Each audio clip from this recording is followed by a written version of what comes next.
Alrighty, welcome back to another episode of Shifty's 49ers Talk. It's your boy Shifty coming at you with another one. Today we are talking about the fact that we actually have a fully staffed coaching staff. We hired a new special teams coordinator. We have a new quarterbacks coach. And without further ado, let's get into it and let's talk about it.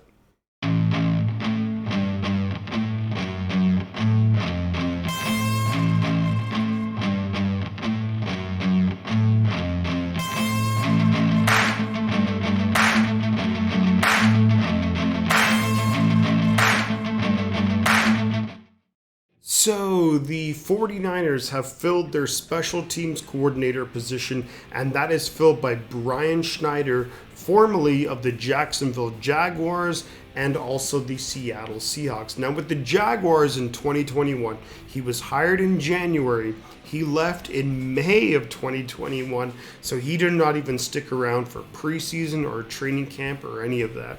Now, he left for personal reasons. Do we know what those personal reasons are? No, but my suspicion is probably a case of a mixture between, maybe family issues, but probably more so the fact that he saw Urban Meyer and he's like, I don't want any piece of that.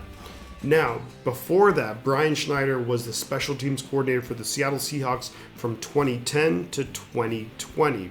Now, he left Seattle in 2020 after that season for personal reasons again. So my guess is the fact that Kyle Shanahan wanted to hire him is that seems like those personal reasons have probably all been figured out, is my best guess. We're not going to hire a guy for a one-term rental.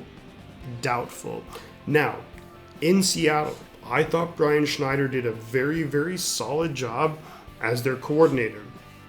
The big thing that I always like looking at is let's compare the special teams from Brian Schneider to Richard Hightower. So if we look at the most recent season, so Richard Hightower has now left the 49ers for the Chicago Bears.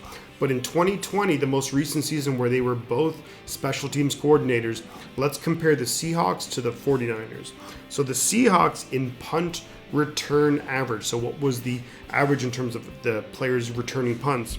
The Seahawks were 19th, the 49ers 15th. So we actually ranked a little bit higher than the Seahawks. But everything else in regards to special teams, the Seahawks were significantly better. So when we look at kick return average in 2020, the Niners were ranked 29th, the Seahawks 13th. And that can be a huge difference in terms of starting field position. That could be a difference of 3, 4, 5 yards. So when you compare starting from the 23-yard line to the 28-yard line, that can actually mean a lot in the grand scheme of things over the course of an entire season. Not only that, when we look at net punt yardage, so what is the net yards gained when you punt the ball away? The Niners were 9th, which is not bad at all in 2020, but the Seahawks were 2nd. So that punt coverage is obviously really, really solid, but not only that, they were making sure that their punts were not returnable. So that's something that I'd like to see the 49ers do as well. Last but not least, when it comes to kick return coverage, so how well are we covering kickoff returns? So in 2020, the Niners were ranked 26th, the Seahawks 14th. So not only are the Seahawks in that year with Brian Schneider, not only are they gaining more yards on kickoffs, but kickoffs against them, they're actually reducing yards compared to what the 49ers were doing. Now, last year, and if you saw any of my streams, the biggest thing that I was always harping on is we just got to kick the ball through the end zone. Don't allow any kick returns because our kick return coverage was not good. My hope and guess is that Brian Schneider can come in, fix the kick return coverage, and to really help us out there. But not only that, is I set the kick returns up for success in terms of our kick returns. And I think that could really change the field position battle. That could really mean the difference between maybe scoring an extra field goal a game, which could mean the difference between winning an extra 3, 4, 5 games a year. You just never know. Now, one of the other things too is that I like about Brian Schneider is that he has a ton of experience at this position. So he's been a special teams coordinator for Seattle for 10 years, was hired in Jacksonville. He was a Raiders special teams coordinator, the University of Southern California, the Trojans special teams coordinator. So he knows what he's doing when it comes to this position. Not only that, we had Richard Hightower for about 5 years or so. So it could be time for some of these guys just to hear a fresh voice, to hear something a little bit different, maybe to motivate them in a different way. A lot of the guys who play on special teams are those fringe roster players. So maybe hearing a different voice and a new perspective could actually mean a lot more motivation for them to propel further in their potential NFL career. Last but not least, to me, Mitch Wishnowsky has so much potential. He was drafted in the 4th round, I think with maybe potentially better punt blocking coverage or just punt blocking in general. Maybe he could be a lot better himself, but I think that there could be room for maybe some fake punts here. Mitch Wishnowsky, a former rugby player, has a lot of athleticism. We've seen it before. He's a really capable tackler, but I would like to see what he could maybe do in terms of fake punts here and there, maybe a couple times a year, but that could be the difference again, that could swing the momentum, that could potentially win us a game or two. So overall, I'm really excited about Brian Schneider. I think he brings a lot to the table, and I think it's just a different voice and a fresh voice than what we have with Richard Hightower, who was here for years. Moving on to the quarterback coach, we have Brian Griese, the Monday Night Football analyst, and of course the former quarterback of the Denver Broncos, who played under Mike Shanahan, the father of Kyle Shanahan. So I'm really torn on how I feel about this hiring, because I love the fact that he has been a former player, that he knows the system, that kind of thing is great.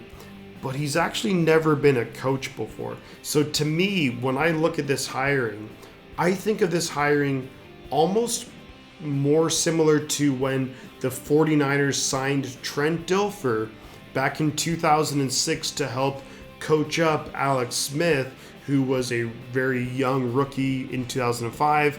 But I see Brian Griese as the voice of reason for Trey Lance moving forward. Now, Trey Lance is, of course, very young, doesn't have a ton of experience, but to me, Brian Griese will be the voice on the sideline to be like, hey, look, trust your game, make sure you're making the right reads. Let's go over the offense. Let's go over the right reads. But I think he'll be the voice of reason to be like, look, I've been there. I've done that. Brian Griese replaced John Elway in Denver. Now, Trey Lance isn't filling shoes nearly that big, but Trey Lance still has a ton of pressure considering we're in 2022, social media, all of that stuff. But there's a lot of expectation, I think, for Trey Lance going into next year. So I believe that Brian Griese could be a great voice just to settle the nerves, just to calm him down, especially in games that maybe he hasn't had a great first quarter or a first half.